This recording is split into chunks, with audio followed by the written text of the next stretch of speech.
Wait, I want to close this door. Okay. How...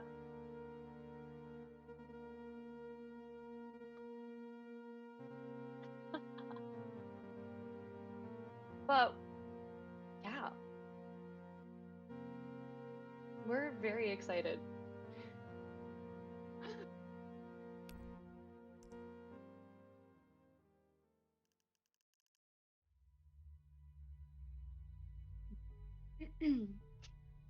Yeah. Yeah, it's great. I'm happy to be on stream again. Happy to be talking about Cantata after Gamescom. Um, it's been really exciting. It's been a chaotic, what, 6 weeks? 8 weeks? Something like that. Sometime. People also saying in chat that I'm muted. Am I better now? I Kyle, think I you're was wrong. muted. I think I messed up my audio settings, but I think we're good now. I think. Yeah. Yay! 5D multiverse time travel, Cantata. That's some DLC right there. Everyone's saying you're good now, so. Awesome. I'll get my mic set up. To anybody on Full Steam, podcast mode. welcome, welcome, welcome. Yeah. We got some stuff in store for you if you've never seen Cantata. If you have seen Cantata, we're going to show you a little bit of some new stuff. Ooh. Let me get my chats all set up. All right.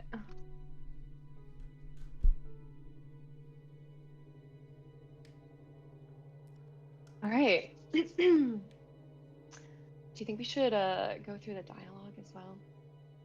Just for we should. Let's go through the dialogue. I guess let's also say, so just introductions. Hello everybody. If you're just joining us from post Gamescom stuff and you're the first time seeing Cantata as part of the Steam Tabletop Festival, hello, welcome. I am Kyle Cookstow.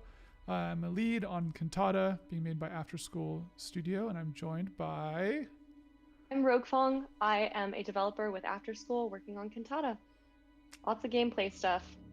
Lots of gameplay. Rogue is one of our gameplay programmers, so yeah.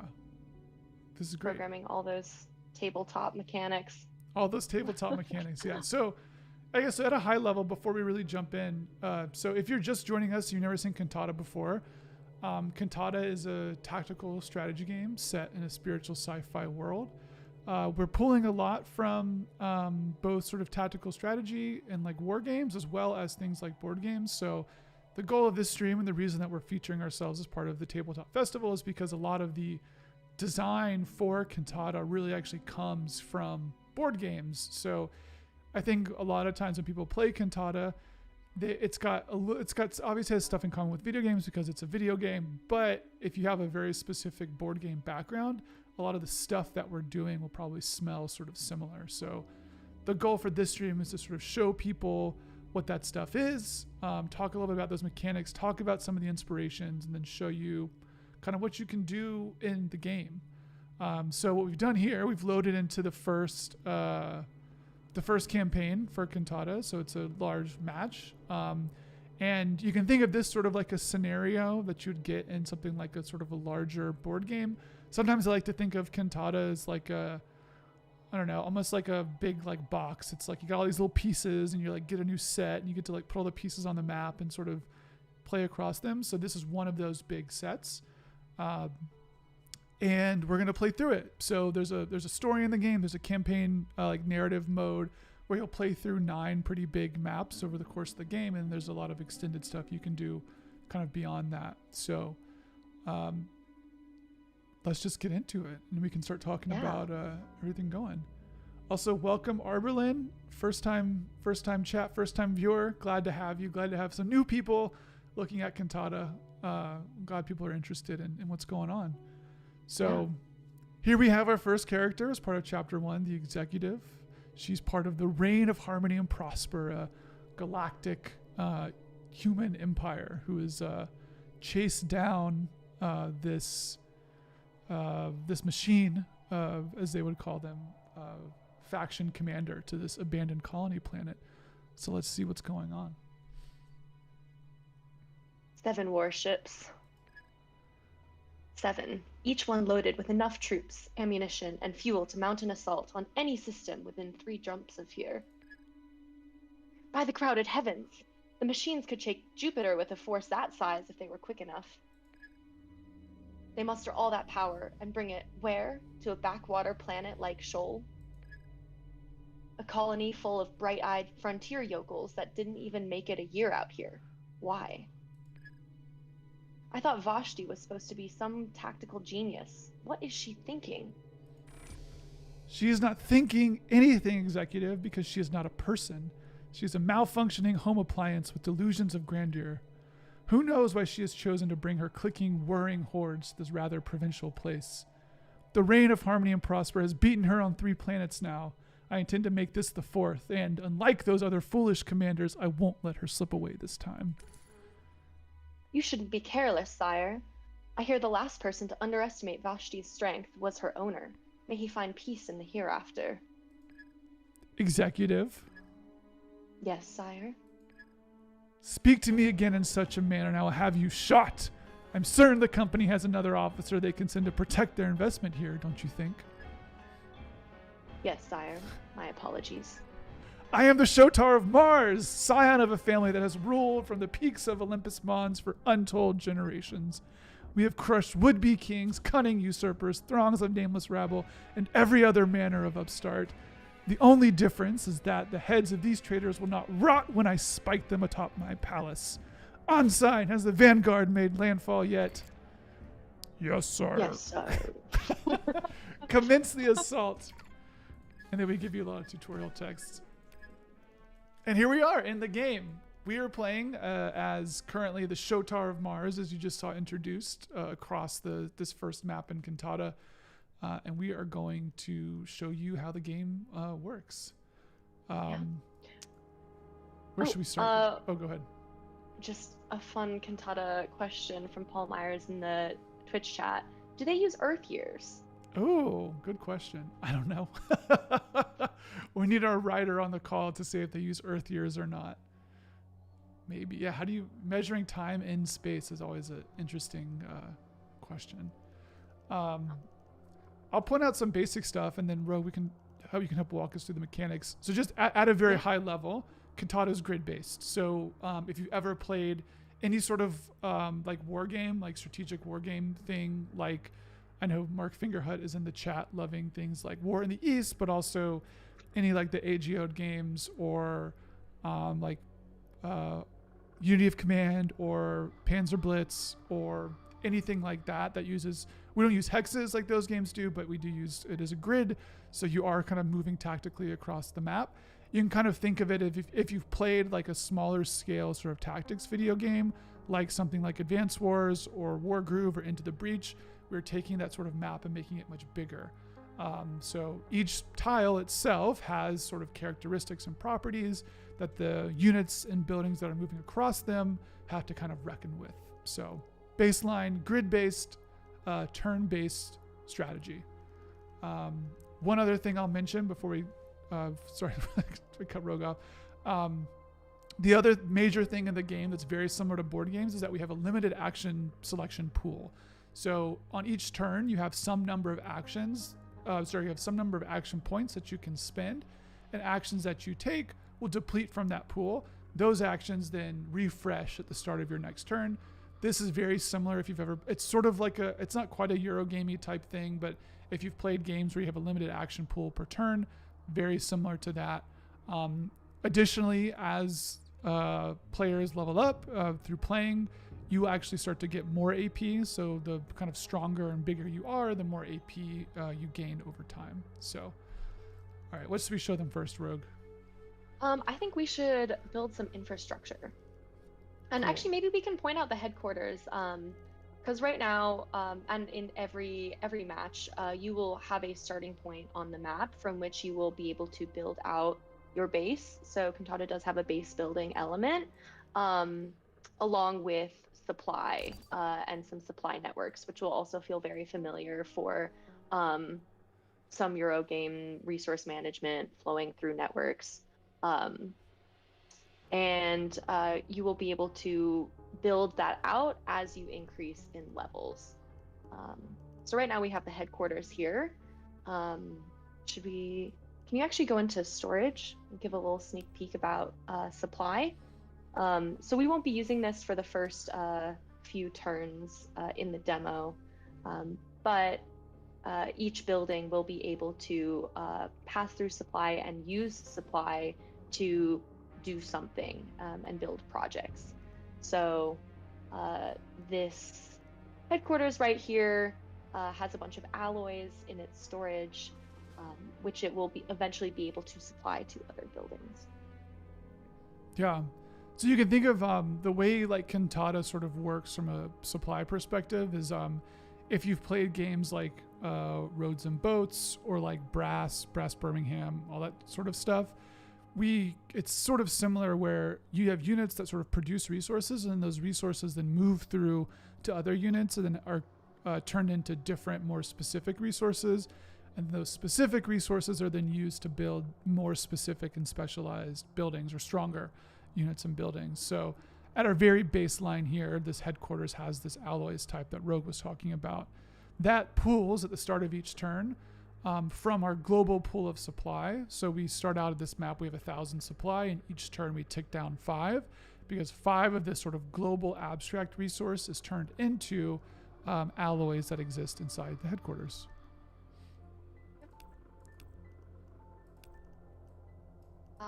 Let's open up the build menu because we can't really do anything right now until we have units on the map that can move. So if we look at this first unit here, oh well, we can also see that a lot of the other buildable units are locked by level. Let's take a look at the tower transport. Do you want to point out the UI tooltip, Kyle? Yeah. So the infrastructure menu is basically anything that you can build sort of anywhere on the map. So sort of, again, similar if you've played like any kind of like tile laying game where you're able to build buildings on a map, sort of like something like Agricola or like any other sort of game where you have some, like land that you can build buildings on that give you bonuses. Similar-ish, we have this concept of infrastructure, which are buildings that you can build anywhere on the map. So we have some selection of these per faction. So right now, because we're playing as the Reign of Harmony and Prosper, we have this selection of buildings. There's other buildings that other factions have access to. There's 3 total factions in Cantata that have full buildings and units and such. We're just sort of showing off the human faction right now, but there is also 2 other factions. And each of these pieces of infrastructure has certain requirements to build. So I can see here by mousing over the tower transport that I'll use 5 of my action points or AP, as well as 10 global supply to build that building on the map. Additionally, I can see that other buildings that I could possibly build have a certain level requirement, which is the level that I need to be able to build that. So your level can increase by like attacking units, getting attacked, building stuff on the map, etc. So as I do more, I will also unlock more and more buildings. For now, at the start, at level 1, we can only place the tower transport, which if I look at the tooltip, says that it's an orbital lander full of conscripts. So I'm going to select this, and then I can see here, I can basically place this anywhere on the map where I have vision. So I know, because I designed this map, I do want to place it a little bit close to the front here, so I'll place it on the map. And then we're also, because we're playing the first match of the current game, there is a little bit of a tutorial that's going on. So we're completing these objectives over here. So this helper text is just telling me what I should be doing next, which is basically move along the map. So now that my tower transport's placed here and I select it, Rogue, what can the tower transport do? Well, the tower transport can both, you see that blue line right there that shows a move range. So the tower transport, if you hover over any of those tiles, you'll see this line that draws itself to a tile that it can actually move to. So this move action right here has 3 AP. The cost is 3. So if we decide to move, and if you can see at the top, the top bar of Cantata, you'll see 3 AP ticks flashing. That just shows you that it's going to cost 3 to move. And then the tower transport can also unload conscripts. So moving Oh, and this down has here. a new thing in it. Oh, nice. Oh, Yes. okay. Well, so explain unloading Okay. first, then we can talk about what's fun. So, some units have storage, some concept of storage. The tower transport has storage, and it also starts with 4 conscripts, which um, we will be able to unload any of them onto the map if we're to click that button right there, that unload button. So, if you click it, you can see that we're in a little unload situation, and we've activated it, and we can put this conscript in any of these 4 locations surrounding the tower transport. Just put So over here to the right, yeah, maybe. yeah. And now So it's now we've put it placed. on, and now it's placed. But what you might notice now, which is different from things that people have seen, is that this green unload aspect is still activated on the tower transport. So if you're to hover over one of the other active, yes, so satisfying, one of the other active tiles, you can place all of the conscripts surrounding the tower transport. This was a major piece of feedback that you all, if you're watching this and you played the Gamescom demo, had a. So many people were like, I want to be able to unload everything I can with basically Yeah. one button. Because of the way the unloading and loading system works, just doing it with one button doesn't make a lot of sense. However, what you can do is that you can daisy chain kind of loading and unloading. So not only can I load stuff all as kind of one clicked action, I can also, oh, sorry, not only can I unload them, I can also load them. So thank you all to who gave us feedback during the Gamescom build. That was super helpful. Also, if you're Yeah. not aware of what I'm talking about, we did a big demo for Gamescom about a month and a half ago, and up here we have this feedback toggle. So players and anybody who plays this game could send us feedback about what they thought about Cantata, reporting bugs or whatever. And one of the biggest pieces of feedback we saw was like, we want storage interaction to be better. There's still a few things we can do that people have mentioned, but I think specifically being able to load and unload with just a single action was a huge thing. And so we've added that. So now it's much easier to load and Yeah. unload stuff. So Yeah. Also, Raytheon25 on Twitch says looking more polished every time I see it. oh, Thank thanks, you. Raytheon. Yeah.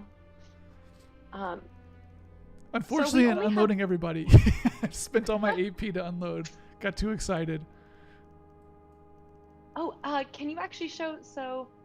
Oh, not enough time. So I think maybe you should end your turn because we do have another exciting thing that we can show you now that this tower transport is surrounded by conscripts. But maybe we should talk about what happens when you end your turn.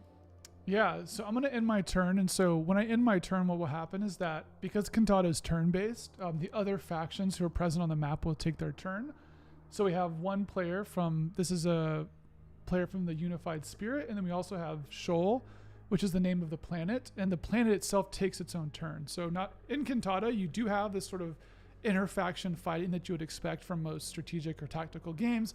But also the environment itself actually will take a turn on the map. So the environment kind of has its own faction that is a little bit of a neutral faction that will try to basically attack who is ever near it. So I'm going to end my turn.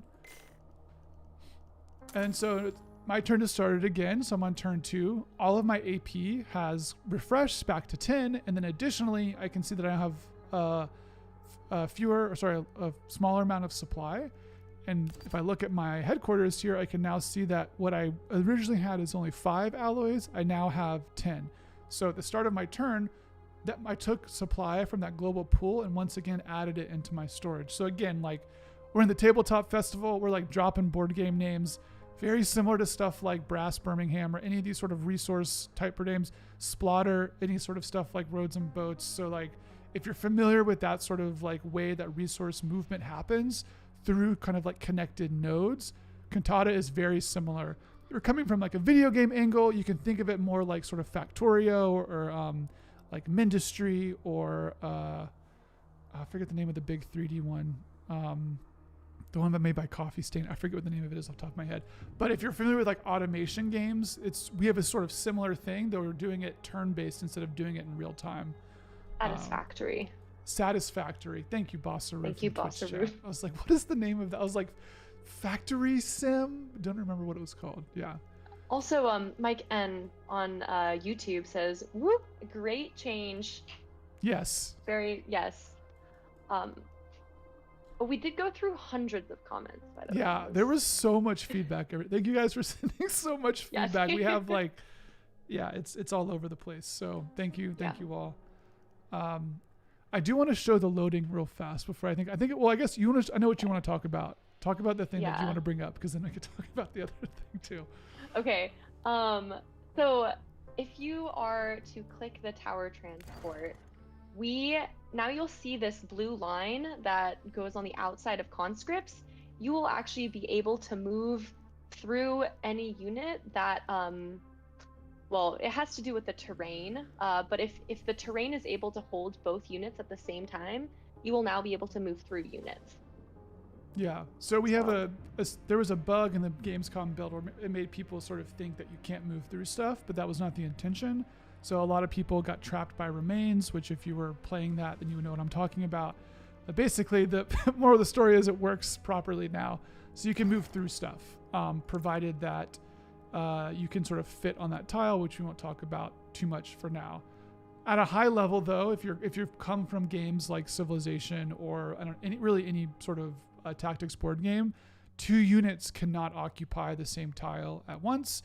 You can only have 1 unit per tile. However, units can move through other units. So if you've played like Gloomhaven, it's sort of similar to how you would move a Gloomhaven faction, or how the player team can kind of move through each other to move on a map or something. So yeah, so if I wanted to, I can move up. However, I do want to show loading all as one. So if I click here and I click storage and click load, I can now boop, boop, boop, boop, all in one click. So it's so much faster. You don't have to keep coming back and down here and clicking and stuff. This was all Rogue's doing, so Rogue, great job. It made it so much nicer. Yeah. And Garrett Zruin asks on Twitch, through your stuff or all stuff? Answer, all stuff. All stuff. Actually, yeah, all stuff. Yeah, there's no team, so you can't. Enemy teams don't automatically block your movement. We just use the same weights and capacity system, which I guess I'll describe really quickly.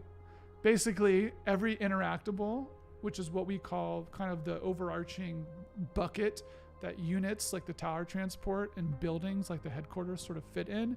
Everything that you see on a map has a weight. So the tower transport has a weight of 5, which I can see here in my tooltip. The headquarters has a weight of 5 as well, that I can also see in my tooltip. And then terrain has a capacity. So this has 10. So the reason my tower transport can exist on this piece of terrain is because that my weight is less than or equal to the capacity of the unit, of the terrain type. And then I can see here that grass, at the very bottom of this tooltip, I can see that I now have actually altered the capacity of the grass such that because my unit exists on it, and that's a weight of 5, and the total capacity is 10, 10 minus 5 is 5, so the actual capacity of this tile is now 5. What this means in practice is that you can have very heavy units like tanks or something that have a very large, so they're very heavy from a weight perspective, and that actually prevents things from moving through them. So for example, one of my later game units for my Reign of Harmony and Prosper faction is this thing called the Grand Bombard, which is this giant artillery weapon, and that has a very high weight. And what that means is that basically nothing can actually move through that bombard, so you can actually sort of use it to stonewall other people moving through it, except for really light units like infantry. So like an infantry can move through a tank, but a tank can't move through a tank because they're like both big. So this is the way that we sort of get around what you might be more familiar with in more like tactical strategic games, where they have very specific terrain types where it's like, oh, well, because the tower transport uses treads, like we can't use treads on, dirt or something. You have to use boots or whatever. We just use this sort of weights and capacity system, and that works for about 95% of cases. There's some edge cases when you get to deal with water and stuff, but we won't talk about that for now. moral of the story, you have weights that units and buildings have, and terrains have capacities, and that dictates if something can move through a tile. Yeah. And Garrett Zruin asks, how heavy are conscripts? Do they break weight mechanics by being in the transport? And the answer to that is when we are assigning weights to any of these units, we are considering what they might be able to put in their storage in mind. So actually, for the storage system, something like this tower transport, in its storage, each of these slots actually has a weight limit. So if you can show there, this slot has a max weight limit of 2.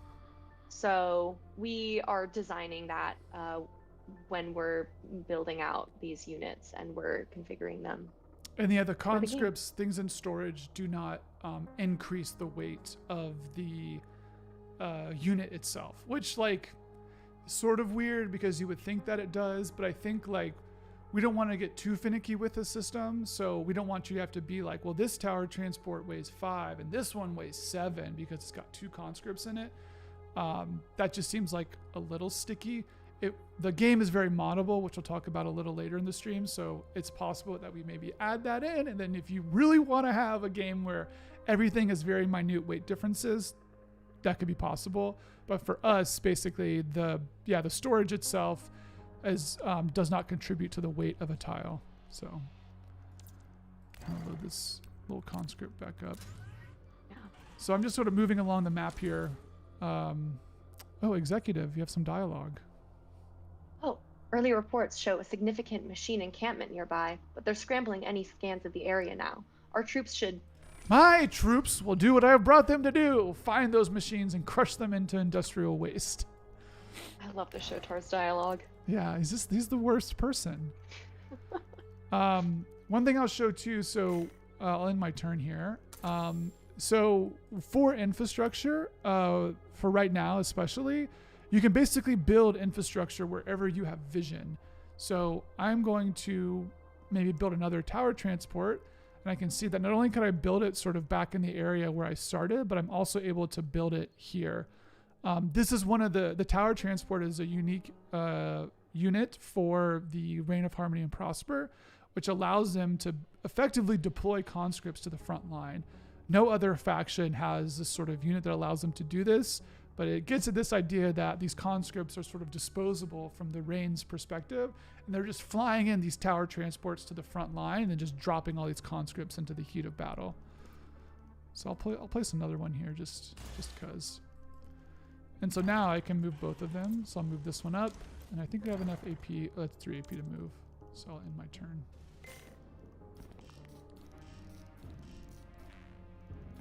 Ooh, oh no, a unit has appeared to attack me. So I've got some of the machine faction units have come out of the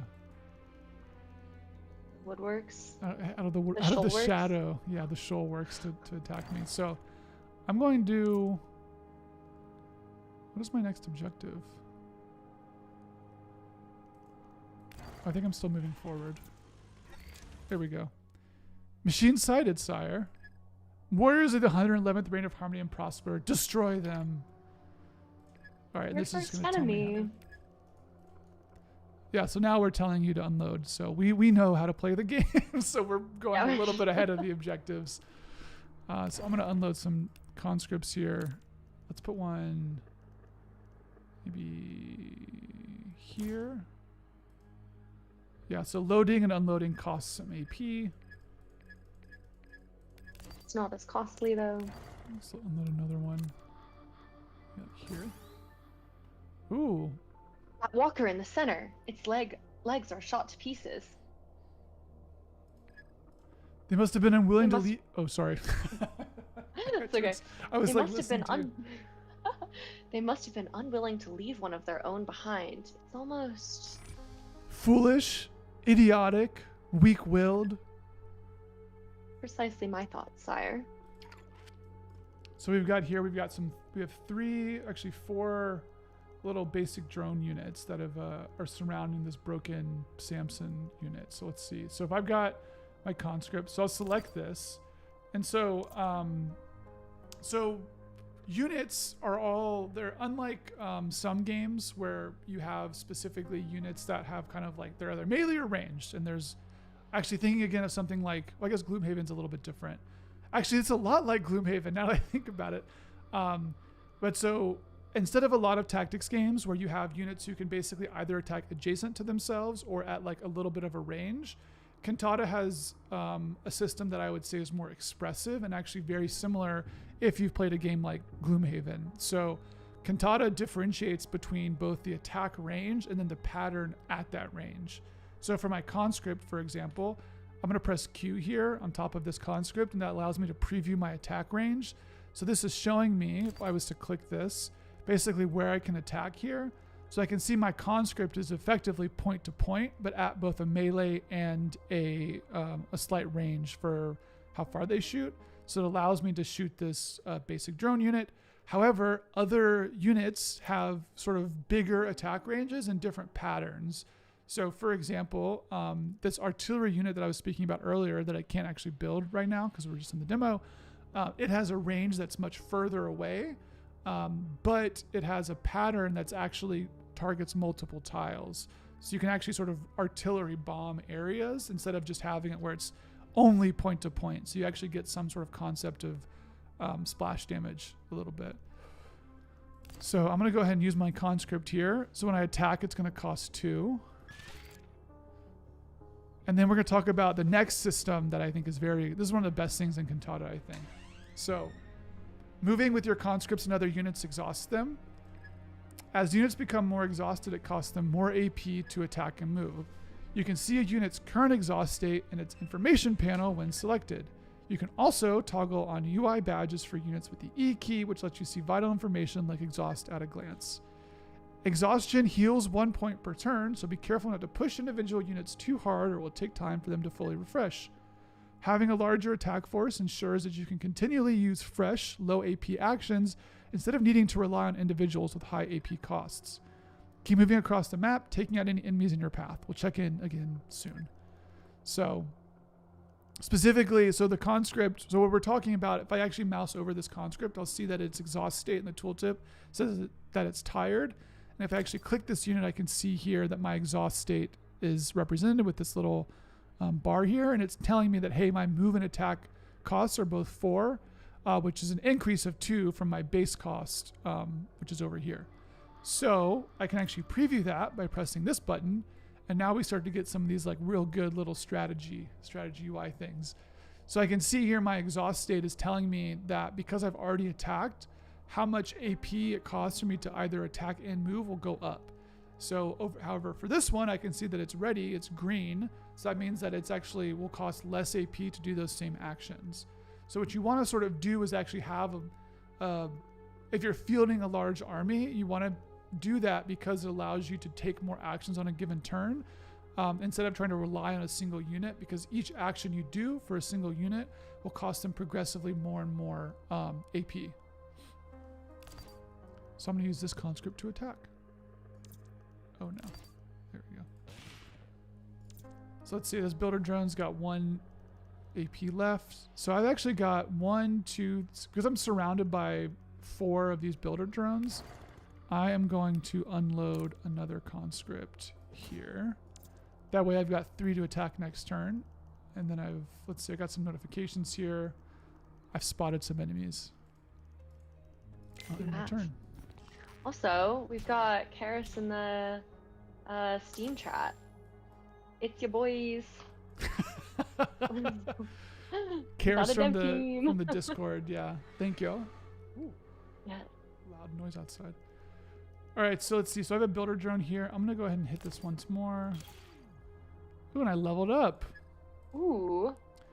So like I said, taking actions like attacking, building, or being attacked increases my level.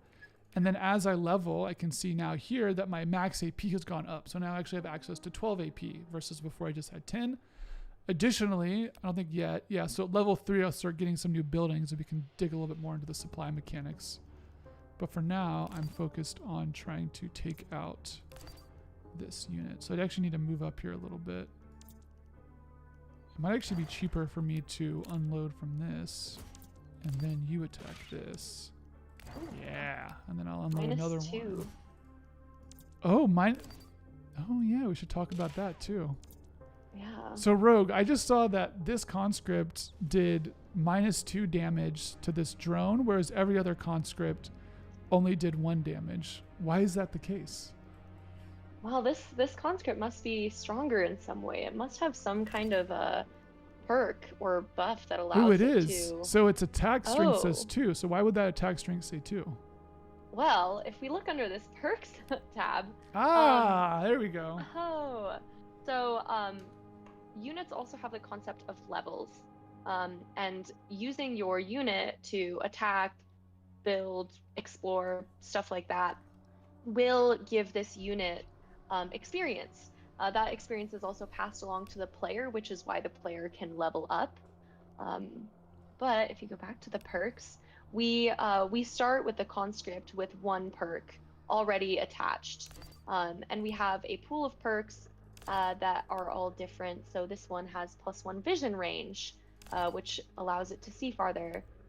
This one, yeah, that one's the one with attack strength. So that's why it does 2 damage instead of 1.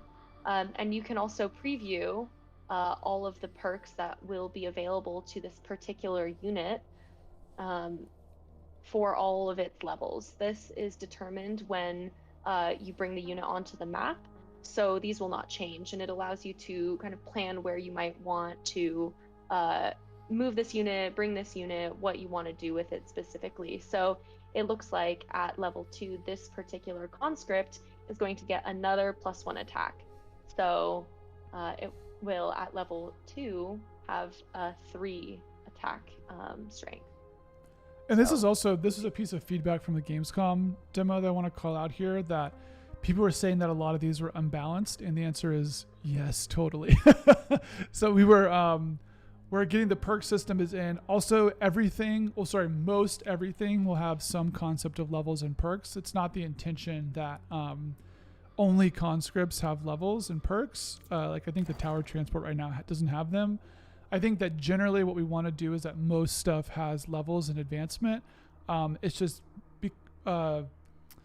everything has to basically be configured, and we just didn't have time to configure every unit, and we knew that the conscript would be used the most.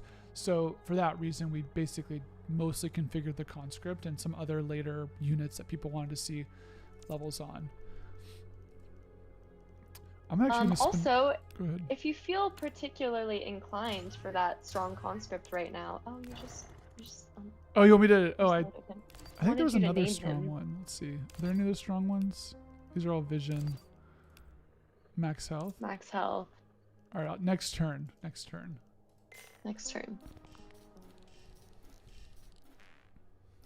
That builder drone is coming for you. Who would just move through my it's coming for the. conscript?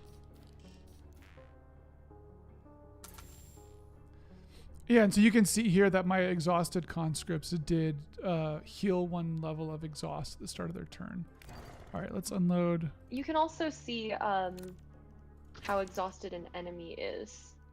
So my guess for why that builder drone did not attack, for why it didn't attack the tower transport, is because the other player also is managing their AP and will only have the same certain set of actions available to them. Right. So.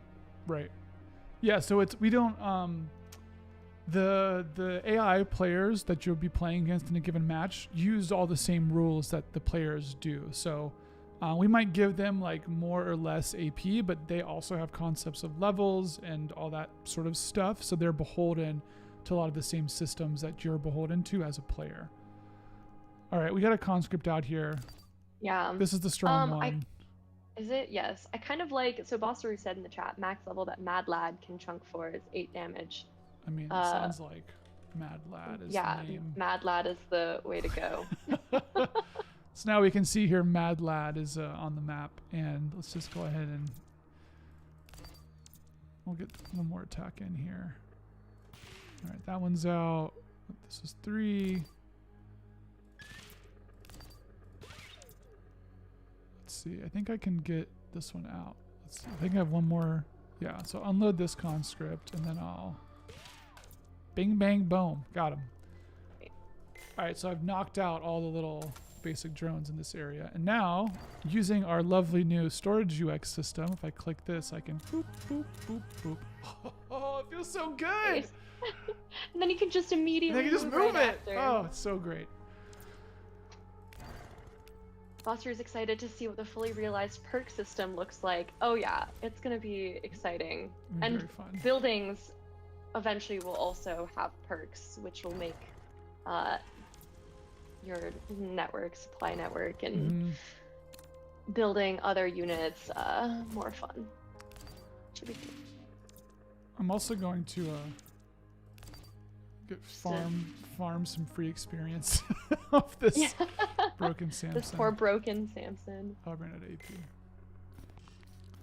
AP. One thing we're working on as well is that we are actually redesigning Chapter 1. So anybody who played as part of Gamescom, you'll find that this map is definitely will be changing, and probably the next iteration that you're able to actually play. We heard a lot of feedback about the maps were like, the map was too big, got a little too tedious, and to that we say yes, and we have some other systems we've been hinting at in the Discord about ways that we're going to kind of make things a little more spicy. We kind of actually, we were thinking people wanted a bigger kind of like sandbox play space, but I think people want something that's actually a little bit more focused. So we're going to kind of really correct towards that, and we're excited to see what people think about that. All right, let's see. I got some more. Mad Lad should just not be In storage. Yeah. All right. Gone. We're so close Oh, to level I 3. got one more in here, don't I? Yeah. Level 3. Nice. All right. So let's talk about supply chains. Enemies also gain XP if we farm that way. That is actually very true. It's a two-way street.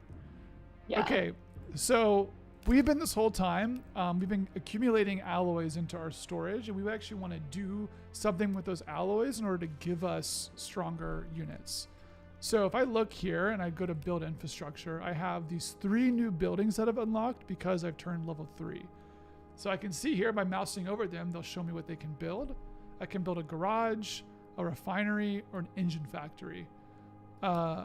My objective is telling me to build a refinery and engine factory. So Rogue, any preference on which one I build first? I like the engine factory. All right, engine factory, source of the notorious smoke plumes and shadow the planets of the rain's most recent desires. And it tells us that we can build some supply lines. So we can build 3 engine supply lines. So like the tower transport, I can build it wherever I can see. And then also when I build this, it will cost me 5 AP and 10 global action points. So I'm going to click that. And then what am I seeing here, Rogue? You are seeing some alloy icons, it looks like. Also, you see some red outlines on this engine factory that you're trying to build. That kind of indicates to me that red is bad and probably invalid. So maybe you need to move it to somewhere where you can see. But oh, look at that green. That's pretty nice. That's pretty nice. So this dotted line represents the like the supplyable range that will connect that headquarters to this engine factory. So right now, if you were to see more tiles, you might be able to see that you could place this engine factory on a tile that you could see, but you wouldn't have that dotted line. Yeah, like right there. But because that dotted line isn't there, it's showing that you won't really be able to access this supply. And even that little tooltip there says no supply currently available at tile. Mm-hmm. Yeah. So let's go ahead and find a nice little spot for it where we can access this alloy.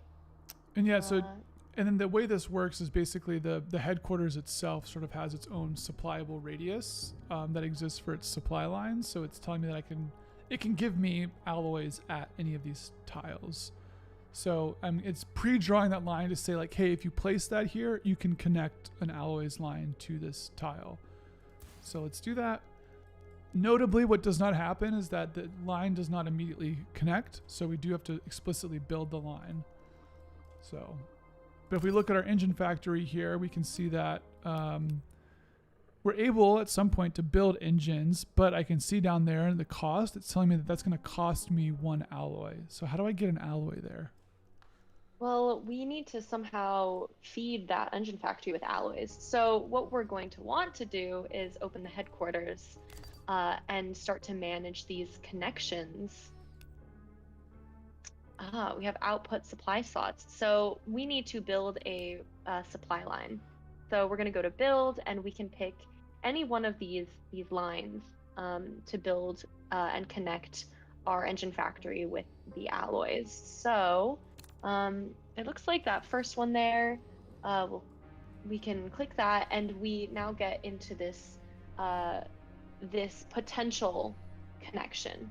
So right now there's this yellow line. We have not yet connected the engine factory to alloys, which is currently within this purple line. And actually, this thick purple line is the area where we saw where there was all of those alloy icons. Mm-hmm. Additionally, there's that thinner purple line. If you hover over We'll talk about that in between a second. the Oh, okay. A little All right. advanced. Getting ahead of myself. Getting ahead of myself. So if you move over any tile, you'll see that you can't connect supply to tiles where there's no buildings.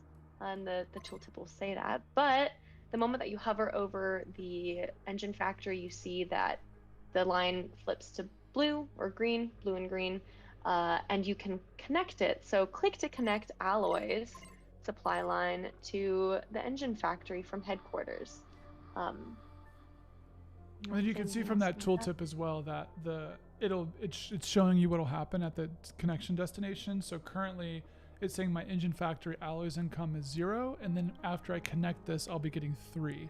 And so what that means is that at the start of each turn, that will pull 3 alloys from the thing that's connecting to. So I'll start sort of like siphoning alloys away from my headquarters into my engine factory.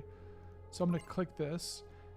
I'm also going to do one other thing before I click that. So I'm going to place down, our tooltip says to build a refinery and an engine factory. So I'm going to go ahead and see here. I could place it here where I can see, but I don't want to do that because I want supply. So I'm going to place it again here where I can see that dotted line. And then the helpers like, great job. You designed the game. And then, so if I go back to this headquarters, so I didn't actually connect that line yet, but if I go here and click build again, you can see that it's previewing supply lines to any possible destination it could go to. So it's drawing this to say like, hey, both this and this are valid locations to build a supply line. So we're going to connect the engine factory first. And then because I know that I want to be connected to my refinery as well, I can't use that same line. I'll select another line and then mouse over that and click here to connect to that. And so now they're both connected. And alloys should be flowing. Supply flows at the beginning of a turn. So just like in a lot of board games, Brass from Birmingham, etc., you manage all of the supply first, and then, well, we manage the supply for you. At the beginning of a turn, we do that calculation for you. You don't have to.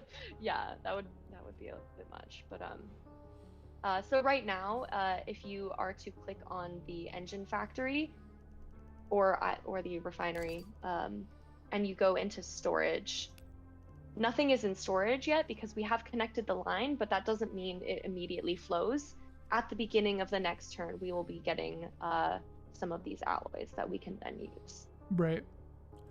And I can see here by mousing over these engines again, or if I click the refinery and mouse over the refinery, it's telling me that I don't have those resources yet to build those. So... Okay, in the Twitch chat, it's very easy to get caught up in all of these lines, and there's a lot of expert level questions, but I do appreciate the spice. The alloys must flow. Oh, what are the questions? What do we have? We've got, how do you design the material ratios to dole out even, odd, prime numbers to keep supply chains interesting? Ooh. one of them. I think that it's tweaking and balancing. I think right now we probably have the numbers for doling out stuff is maybe a little too high. We'll probably drop them a little bit. We want to basically, I think that like for me as a designer, like the difference between like the number 16 and 17 is not an interesting distinction for a player. I think that, but if you have if a large number is like 5, then the difference between like 2 and 3 is really interesting. So I think one thing that we want to try to do for this system is make sure that you kind of feel the amount of supply and it doesn't just sort of pool in different places in like really large numbers. Part of that is some other stuff we have coming down the pipeline, but then also I know that one of the big things that came up in Gamescom was that you can't adjust how much supply is being pulled down at the start of each turn. So we'll probably, we are going to make that be adjustable where you can sort of throttle how much supply you're pulling into your network. That way you're not always ticking down like 5 every turn. And you can even like stop it if you want to. And we actually have a lot of other ideas about supply generation that will come up later. But for now, this number will be able to be adjusted. Yeah, and some fun supply moving along the map, maybe not through supply lines. So Garrett Zreeman says, we did show that it's possible to unload resources and pick them up with vehicles, but can you somehow put them into repeaters or facilities once they got unloaded? And the answer is yes. You can. Yes. Yeah. And there's Shotar Save the Environment and Recycle Machines for supply. I actually think, let's just hack this for a second. So yeah. All right, so we'll so that was by Garrett Zurin on Twitch. Basically asks if you can sort of ferry resources with units themselves. And yes, the answer is yes. So yes. For example, I'm going to go ahead and unload an alloy here. So now it's on the map. And then, so next turn, I'm going to, let's just build a tower transport over here. And I'm going to free up a slot like that. And then load that. So now my tower transport actually has some alloys in it. So you can, because the supply is sort of the same as a unit in a building from the programming perspective, they all act the same way. So, it's not super efficient to like load up a lot of units with supply and ferry it across the map. There might be reasons that you would do that in the campaign, which we'll talk about, or you'll just discover in the campaign. Supply lines are sort of the fastest way to move resources between buildings. But if for some reason, right, like you're at some unit and it's like getting attacked and you need to like unload a lot of resources there, but you're hamstrung by the fact that like there's no supply lines in range, you could really quickly, if you wanted to, just like panic dump all of your supply lines, or sorry, dump all of your resources and then collect them all and like run across the map. Yeah, and you don't actually have to unload them on the map either. You can just load them directly into. Oh yeah. Yeah, that's the thing. Does that work? I remember if that works or not. It should. I remember that was like supposed to work. Yeah. So, all right, I'm gonna keep in my turn. So now that we have, so it's been the start of a next turn. If I look at my refinery here, I can see now that my alloys have flowed. I don't know if that's the correct term. Moved into my storage. And same thing for the engine factory here. What were you gonna say? No, I was gonna say I think flowed was fine. Flowed. Like water flows. Water just flows. Yeah. Water does flows. And so now, because I have these here, I can build these other supply line types. So if I click fuel here, I could see that I could build a fuel resource. Or if I click engines here, I could potentially build an engine supply line. However, I need something to connect them to. So I'm going to go ahead and build this garage here. And by moving this garage around, I can see that at this location, I can get this fuel supply type, or at this location, I could get an engine. What I actually want is I do want both of them. So if I mouse over this garage here at my tooltip, it will tell me inside my tooltip what is required for the things that it can build. So I can see that I can build this recon rickshaw, but it requires both engines and fuel. So I want to build it in a position where I can actually get both. However, I do want to talk about repeaters, which have already come up. So I'm going to go ahead and actually just build this where I can only get fuel. And then Rogue, you can talk about repeaters. So I will step one, actually, I'm going to go ahead and build this line. So I'm just connecting fuel here. All right.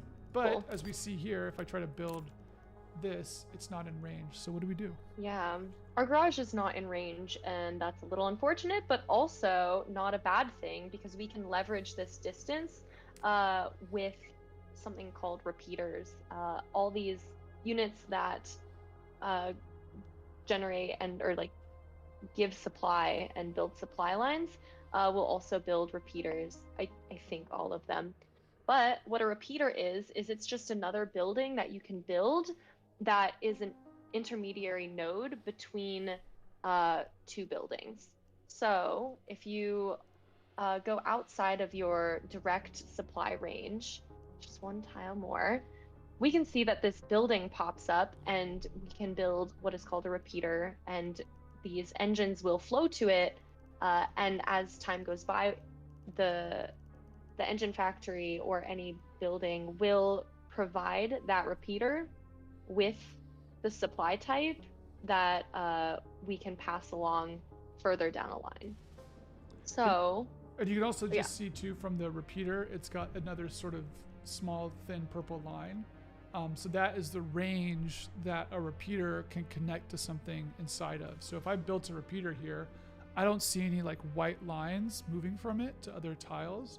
So I actually want to put it somewhere where, for example, here, I can now see that I'm in range of that garage that needs those resources. If I was to place it out here, I wouldn't be able to supply that, except for the fact that repeaters can also build repeaters. So you could have this whole daisy chain of repeaters of the same type, and then you could connect eventually.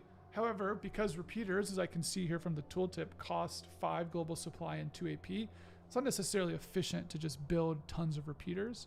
So I'll just build this one in a position that allows me to both receive engines from my engine factory as well as give them to my garage. And the helper text is going to tell me that I built a repeater. Yeah. And right now, same situation as connecting buildings to supply lines. This repeater won't have any engines in storage that it could then connect to another repeater or a building. Right. So they don't, just because they're built, they do not automatically receive the supply types that they are being connected from. They have to, like everything else, wait a single turn. So I do want to give that engines, because if I go click my garage and click build, I want to build this rickshaw. Because what this allows me to do is that I can actually load up conscripts into it and move them really quickly across the map, which much faster than the tower transport. So what I'll do for now though is I'm gonna go ahead and load up my conscripts. There's also hotkeys now for loading and unloading. There are. I forgot about that. Yeah. What is it? You want to click C, I believe, is C is that's unload, and then V is load. Ooh wee, that's great. Ooh wee, that's great. Yeah. All right, so now my engines have presumably flown into my engine repeater, and then that's good. And then my garage here, I can see is already storing some fuel. So I'm gonna go ahead and connect my engine supply line to my garage here. And at the start of the next turn, I will now have both engines and fuel in here, which are required, I can see here, to build the recon rickshaw. So cool. And then let's go ahead and start moving up the map a little more. Bossru also said, I guess if you loaded transports with supplies, you could instantly drop down factory. Oh god, I can't see. A factory load supplies into it and then instant build an in-demand unit. Okay, I failed reading that. But basically, yeah, you could potentially ferry the supply with units, deposit them into something that you just built, and build something immediately. That would work. Totally. May not be the most efficient, but definitely could be clutch in a pinch.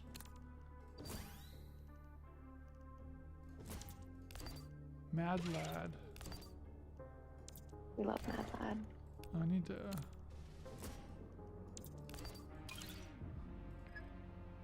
Is that conscript leveled up? Sweet. So because I leveled up, I now have 2 perks. So this has got a nice big vision range boost, which I can see here. So this conscript, I think this is Eagle Eyes. Nice. I keep forgetting the shortcuts. V. There we go. Oh, that's so nice. Yeah. All right, and then so I've just... Switch. Go ahead. Oh, the storage UX geeking out. You can switch between the 2 of them if you just like spam C and V. Oh, yeah. And then you can also turn it off as well. Just, yeah. Little rave around the tower transport. Yeah. I do have enough resources, I believe, in here to build this rickshaw. Oh, I need 1 more engine. Great. It's only my turn. All right, I'm going to click this garage here, and then let's see. Okay, yes. So I now have enough based on my storage here. I have both fuel and engines in my supply. So I'm going to click rickshaw and then click build. I did it. So again, thinking of like a lot of board game stuff like Brass or other like Roads and Boats where you're moving resources around the map to be able to produce more interesting and unique units, Cantata is very similar to that. So you're not just like building a building that you need to use like Vespine gas and minerals to like build a more complicated unit. You actually need those supply types. And then because those buildings themselves that produce those supply types can just be attacked like any other building, you have to sort of maintain and protect your supply network on the map as you're actually building and manipulating like units on the map, like towards victory and stuff. So look at my rickshaw, I can just really zoom across the map here. Nice.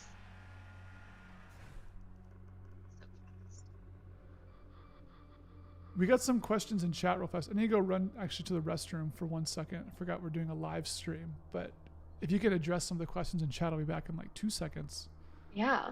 Okay, let's see. The ones that we've not answered, I think it might just be the one. Can you attack resources if someone actually decided to use them as defense for transport units from melee? That's from Garrett Zrewan on Twitch. Can you attack resources if someone actually decided to use them as a defense for transport units? Yes, you can attack resources. If any supply is on the map, it has the same properties as buildings and units. So I believe each supply will have 1 HP. So if you're just leaving, well, at least for the human faction, it might be different for different factions. So if I carelessly left a bunch of supply strewn about the map, anyone could, well, any other player could come in and attack my supply and destroy my resources. And can you check resources who decided to use them? And they wouldn't, I guess it would be considered a defense if, for example, the tower transport put the supply all around it, because then it wouldn't be susceptible to melee attacks. It would still be susceptible to ranged attacks, but you could put it down and then an enemy could destroy one of the supply and then just move in and start attacking your unit.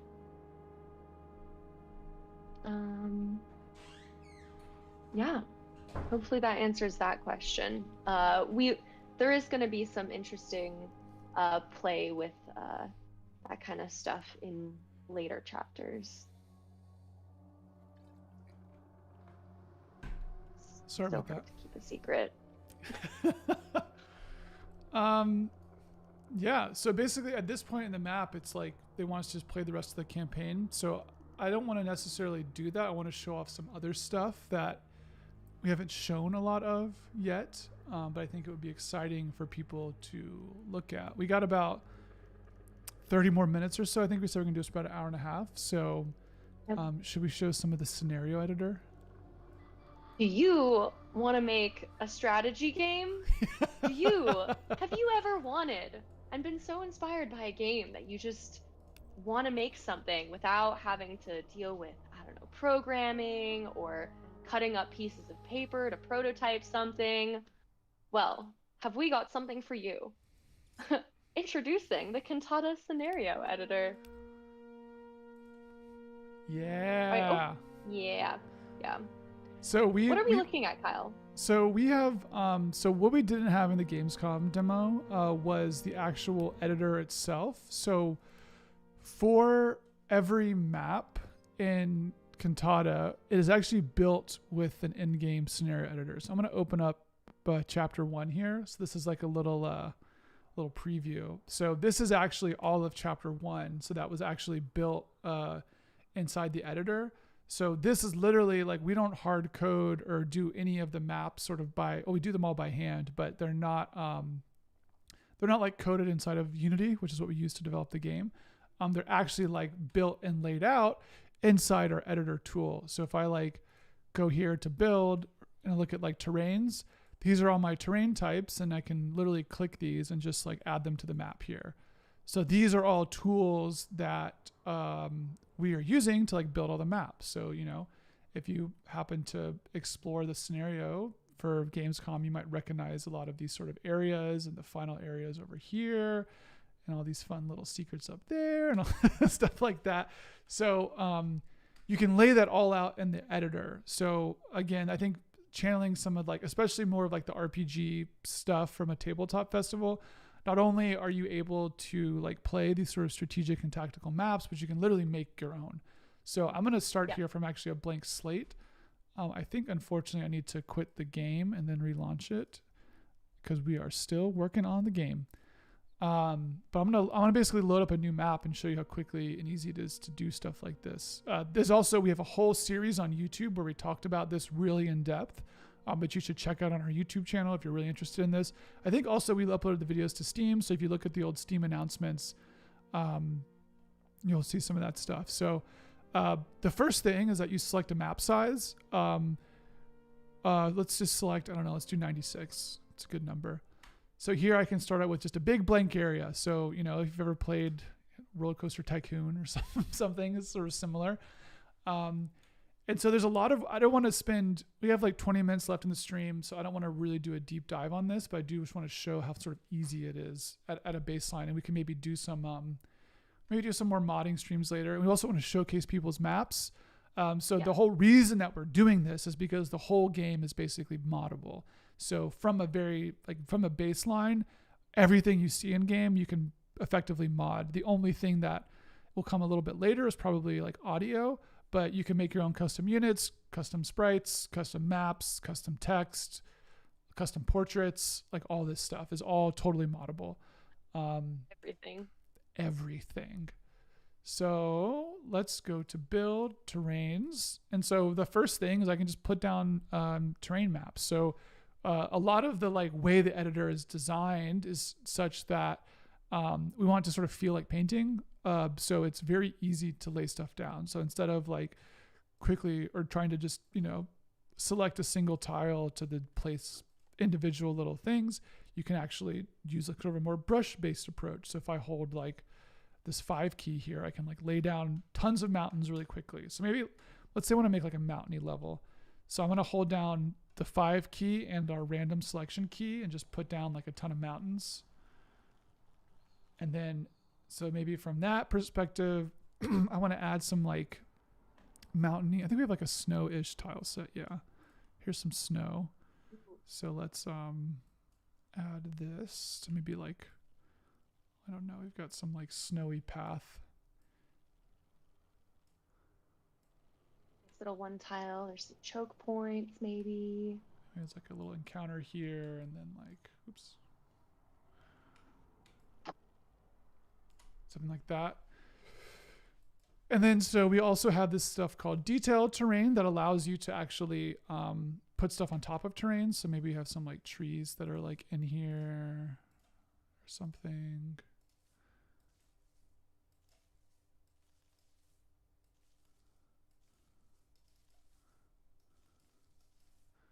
And then maybe let's get some like some of this nice grass shrubbery.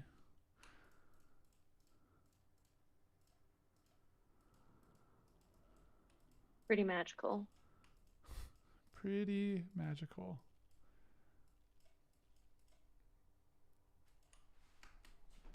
Feel like that's good. And then, so I'm going to go to match here. So there's a ton of settings for players, which again, I don't want to go into too much, but what I do want to do is let's maybe change what we can build. So it's not like, in a lot of like strategy games, you basically pick the faction that allows you to dictate, what you can build. And instead for Cantata, you just select the things that you want to be able to build. So I could really make it where I could have anything as infrastructure.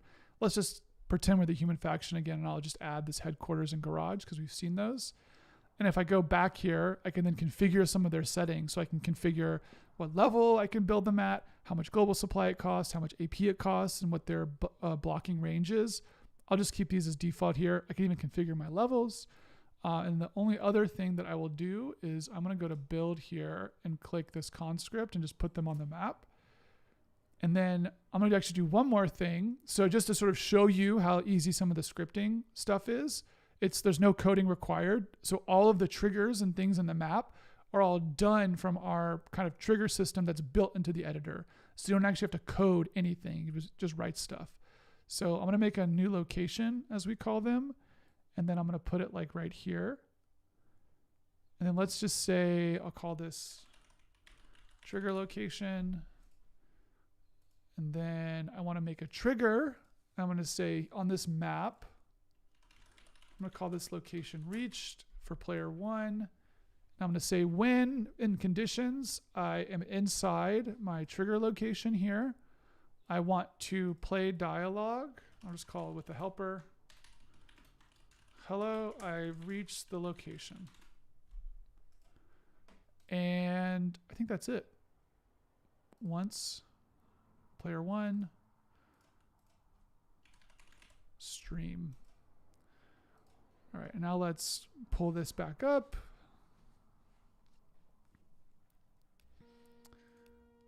Go to stream here. And so here we go. Here's our map. So all the same stuff is already part of this. So we have the starting AP, we have our starting supply. If I click infrastructure here, I can see that I have these two garage and headquarters that both have the settings that I applied in the scenario editor. I have my conscript here. I can place a headquarters, which is sort of funny. So if I place this, I'll place it actually, I don't know, like back here or something. Placed on the map. And now my conscript, so let's move them up. And a little bit more. And there's my text. Hello, I've reached the location. So in like, I don't know, was that 5 minutes? I was able to create a full Cantata. I mean, not a full Cantata map. You wouldn't necessarily play on this, but you can just do that. And so the cycle is that fast where you're able to put stuff down, lay them out on the map, and then place them and then play on it. So all this stuff I showed, again, so you can even have your own custom units, own custom terrains, custom buildings, all that stuff. You can just put it on the map and then play on it. And if I wanted to, I could just keep exploring. And you will have access to all of the Cantata units. Mm-hmm. Bossery asks, will we have an option to share maps and campaigns in-game and with workshop support? Cantata Arcade. Mm-hmm. We really, so the answer is yes, we do want people to be able to share maps inside the game. I think looking at stuff like how like StarCraft or Warcraft 3 does it with their sort of in-game browser is like exactly what we want to do. We might use Workshop. I'm really hoping to use actually PlayFab, which is a service that is used by like Forza and Minecraft, because that will allow us to actually do cross-platform modding. So the issue with Steam Workshop is it's a great service. The only issue is that it basically locks you to Steam. So if you play Cantata on, Nintendo Switch, Xbox, a different storefront like Itch or something, you won't get access to the mods if they're on Workshop. So what we want to try to do is actually provide a cross-platform modding solution that allows people to upload to effectively a server. And then anybody who's playing on any platform gets access to those mods. So we are trying to sort of build that back end a little bit to allow people to do that. we might do workshop as like an MVP just to make sure it works, but we would want to mostly drive people to the separate service. That way there's not like the sort of mod fracturing that can definitely happen in games that support modding.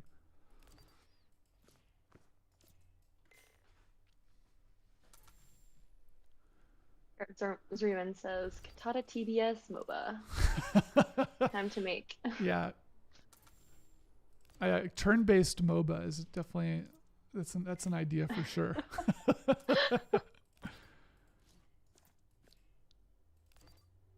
don't know why. Oh, the snow has a really low vision or a very high vision cost.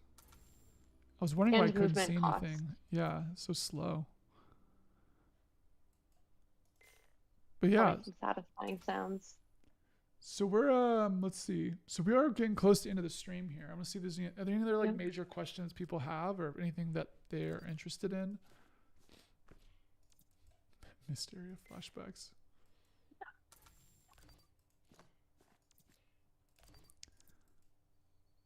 And very cold mountain conscripts. The very lonely and only mountain conscripts that will ever exist on this map. I fully expect that someone is going to like make a map that's basically like a turn-based RPG with one person, where you have like your character and then they have like all of their perks and levels, and I don't know, maybe there's a way to like change their skin or something, and you're just like exploring and like going on an adventure, because these maps can be huge, which is like I think like this is just what this is only you 96. only colored in. Yeah, and you only like colored in just like this half little, of that. yeah, if that, yeah. It just gets so. I do love how vibey it is when there's like only one unit on the map. It just feels mysterious. I have like no AP and I didn't add any levels, so I can't like move more than once per turn. It's just funny. Man, I want to build a garage here. Yeah. Cantata escape room scenario. That sounds great. All right. I think that'll probably do it. Thank you all for joining. Thank you all. If you're here for this Steam Tabletop Festival, thank you. I hope we showed how the game is very similar to tabletop games. I mean, when I was designing this, like very, very thinking of stuff like Root and like Twilight Imperium and like Inish and like there's actually a really great card game called Undaunted Normandy and like A Few Acres of Snow. Like all these sort of games are really inspiring the design of Cantata. And so I think it's really been inspired by a lot of like board game and tabletop stuff. And I hope that you can see that as well. So to everyone who joined this stream, thank you so much. Rogue, thanks again for tagging along to talk to the people about all of your great work. Welcome everyone. And yeah, welcome all the new people as well. Anybody who's like hanging out. We have a Discord. You can join us. I think the Discord is linked on the Steam page. You can also find links to it on Twitter and also on our website. So check that stuff out. We are going to be doing playtesting again soon. Big thing. Hopefully kicking it up in like a week or two. So if you want to be part of playtesting, definitely join the Steam playtest on the Steam page. Join the Discord. We're going to be doing like a little, we're going to calling out to people to test it. There will be new features as well as part of that. So like if you want to play some of the new stuff, that'll be the place to do that. So definitely keep an eye there, and we'll keep people interested and excited about what's going on. Yeah, big playtest excitement. Yep, us too. Yeah, thank you everyone. This has been lovely. Super excited to be showing off new stuff soon. And glad that we actually got to show the scenario editor this stream. Yeah. Sweet. All right. Well, thank you everyone again for joining, and we will let you know the next time we do a stream, and we'll talk to you all again then. Yeah. Bye. Cheers.